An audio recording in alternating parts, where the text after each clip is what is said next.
A very good morning, my dear student. Today's lecture on the financial derivatives. पिछले lectures में हमने देखा financial derivative क्या होता है। ठीक है, derivative is a financial contract that derive its value from an underline asset. ये देखो, डेरिवेटिव यानी डिराइव होना। ठीक है, मैंने आपको आज और पिछले लेक्चर में भी मैंने आपको एग्जांपल दिया था, आज फिर से आपको एग्जांपल दूंगा। फॉर एग्जांपल ये टेबल है, एक टेबल है, टेबल की वैल्यू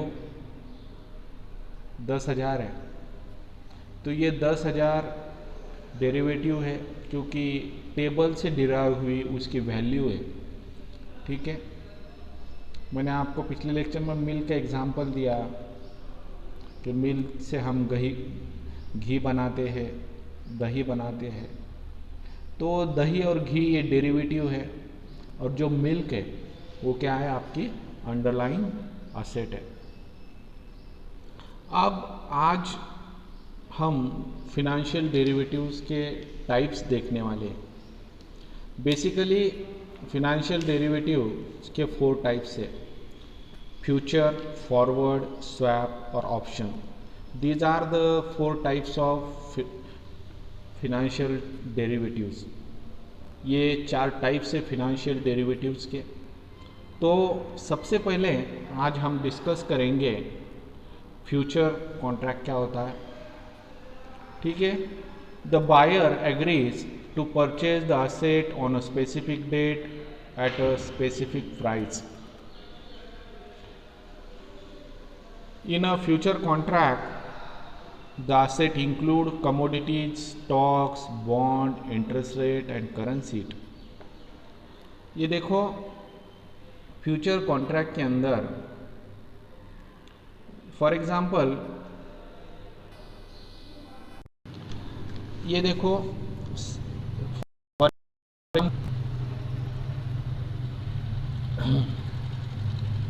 एक्स वाई जेड ये कंपनी है, एक्स वाई जेड ये कंपनी है। इनके शेयर की कीमत है 100 रुपीज़ आज की तारीख में। ठीक है, आज तारीख है 2 जुलाई 2021।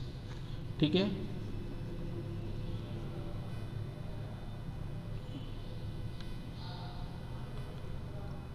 आज की तारीख है 2 जुलाई 2021 और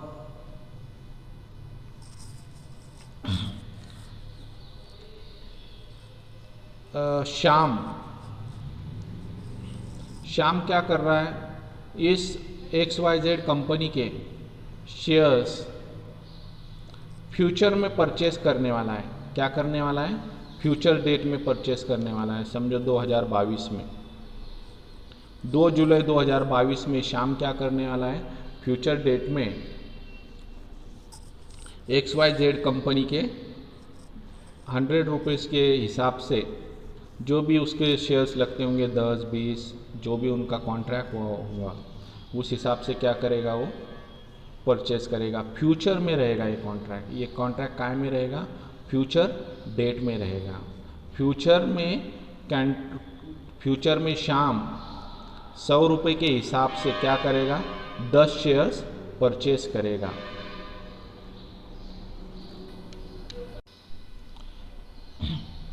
Derivatives can be used either for a risk management or for speculation.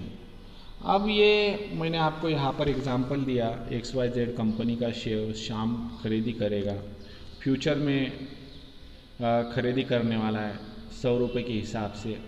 अब फ्यूचर में वो कंपनी के शेयर की प्राइस बढ़ भी सकती है और शेयर की कीमत क्या हो सकती है, कम भी हो सकती है।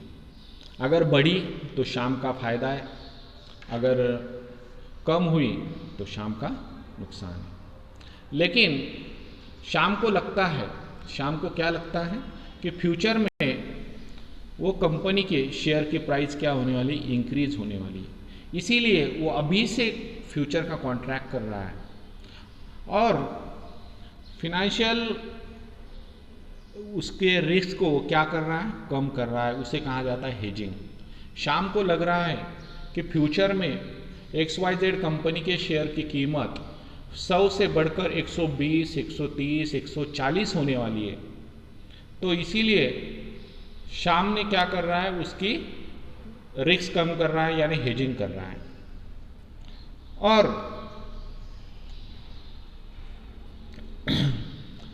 दूसरा, अगर शाम फ्यूचर में नहीं करता है, जो भी हो, नुकसान हो, प्राइस बढ़े, अब हेजिंग करने के बाद भले ही वो शेयर की प्राइस 150 हो, 200 हो, लेकिन शाम क्या करेगा, 100 रुपये में ही वो शेयर्स क्या करेगा, बाय करेगा। अब फिनेंशियल डेरिवेटिव एक्सचेंज के दो जरिए हैं, एक OTC और दूसरा है ETD। OTC क्या होता है, यह पिछले लेक्चर में हमने से अच्छे से इसके ऊपर डिस्कशन किया है, ओवर द काउंटर एक्सचेंज क्या होता है। और ETD एक्सचेंज ट्रेड डेरिवेटिव कहा जाता है, इसे स्टॉक एक्सचेंज थ्रू किया जाता है। अब जो फ्यूचर कॉन्ट्रैक्ट है, फ्यूचर कॉन्ट्रैक्ट एक स्टैंडर्डाइज कॉन्ट्रैक्ट है। फ्यूचर कॉन्ट्रैक्ट एक क्या है, स्टैंडर्डाइज कॉन्ट्रैक्ट है। Future contract are standardize contract traded on a centralize exchange. The future contract can be considered a part or bet between the two parties.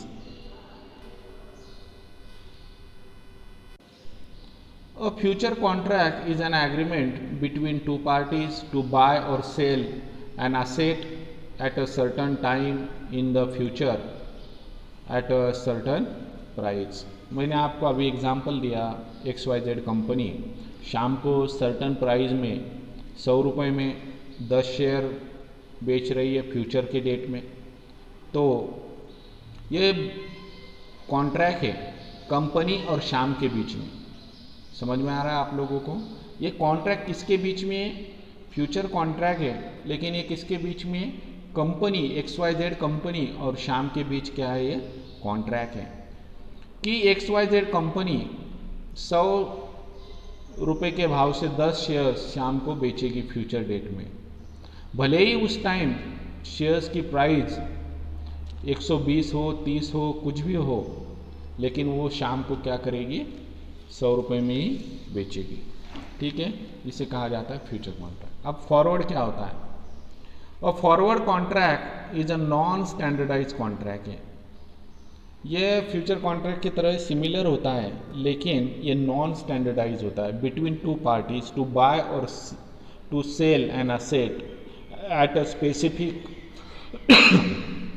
specified future time at a price agreed upon today। ये contract OTC में होता है, over the counter exchange में होता है। ये contract stock exchange में नहीं होता। ये कॉन्ट्रैक्ट कहाँ होता है? OTC में होता है, ओवर द काउंटर एक्सचेंज में होता है। फॉरवर्ड कॉन्ट्रैक्ट जो होता है वो नॉन स्टैंडर्डाइज कॉन्ट्रैक्ट होता है, और ये कहाँ होता है? स्टॉक एक्सचेंज में नहीं होता। ये कहाँ होता है? फॉरवर्ड कॉन्ट्रैक्ट होता है, ये OTC के अंदर होता है। Forward are use to hedge the risk in commodities, interest rate, exchange rate और इक्विटीज। ये फॉरवर्ड कॉन्ट्रैक्ट को नॉन स्टैंडर्डाइज कॉन्ट्रैक्ट क्यों कहते हैं? क्योंकि ये OTC में होता है, इसीलिए इसे क्या कहा जाता है? नॉन स्टैंडर्डाइज कॉन्ट्रैक्ट कहा जाता है। बाकी सेम है। Forward are use to hedge the risk, commodities के अंदर, इंटरेस्ट रेट के अंदर, एक्सचेंज रेट और इक्विटीज़ में फॉरवर्ड कॉन्ट्रैक्ट यूज होता है। ठीक है, अब हम देखने वाले स्वैप का क्या होता है। Swap, swap is the most often a contract between two parties agreeing to trade loan term. अब मैं यहाँ पर आपको बैंक का जो इंटरेस्ट होता है उसके ऊपर एक एग्जांपल देना चाहूँगा।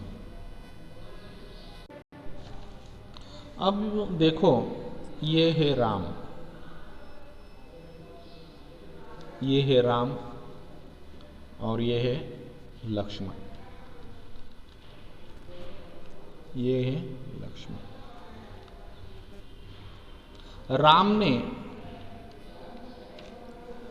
राम ने लोन लिया है एडीएफसी से। किससे लिया है? एडीएफसी से। और लक्ष्मण ने लोन लिया एक्सिस बैंक से।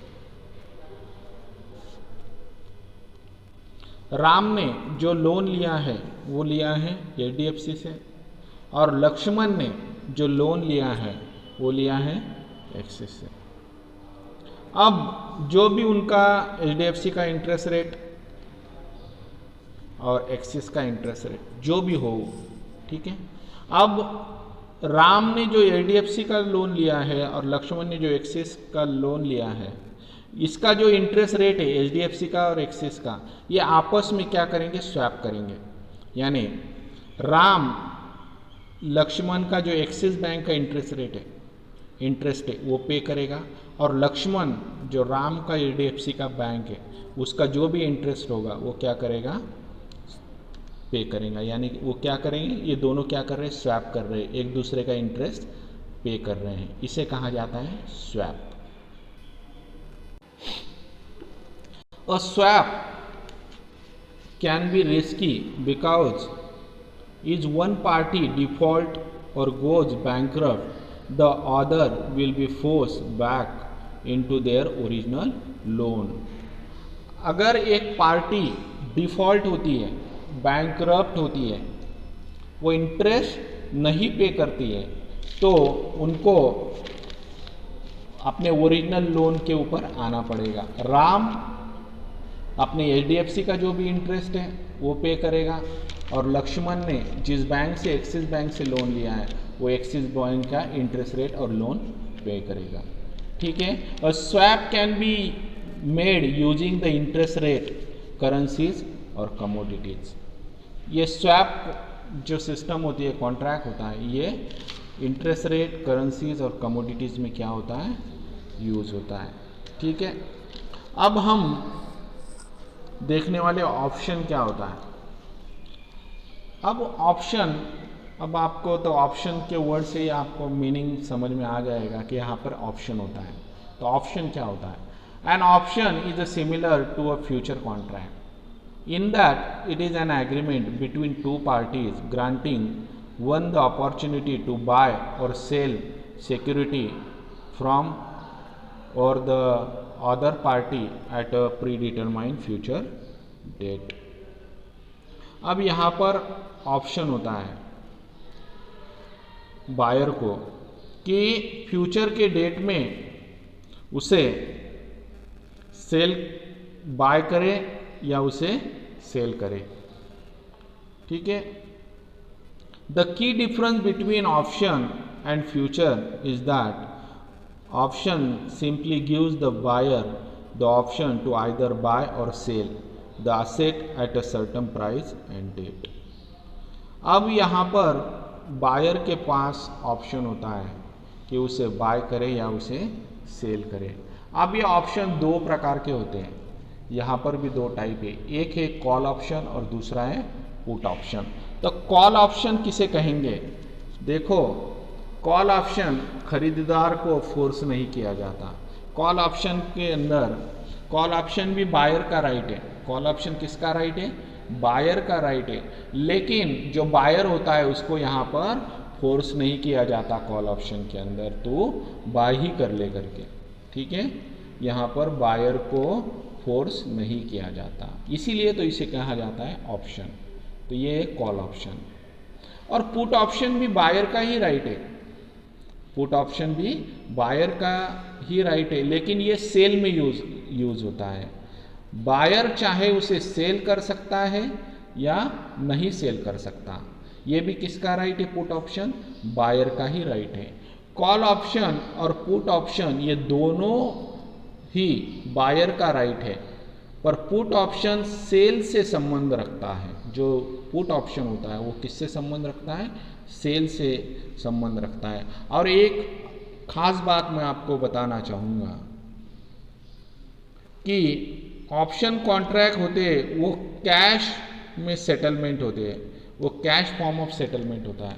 जितने भी ऑप्शन कॉन्ट्रैक्ट होते हैं वो कैश के फॉर्म में उसकी सेटलमेंट होती है।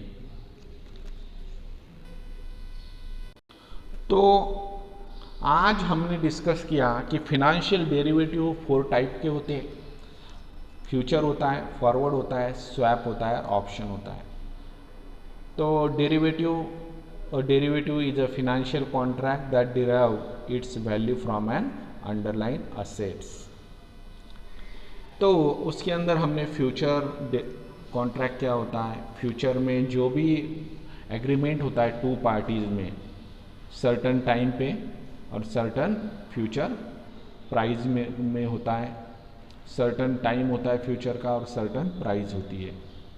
दो पार्टीज़ के अंदर जो भी कॉन्ट्रैक्ट होता है फ्यूचर के लिए उसे कहा जाता है फ्यूचर कॉन्ट्रैक्ट।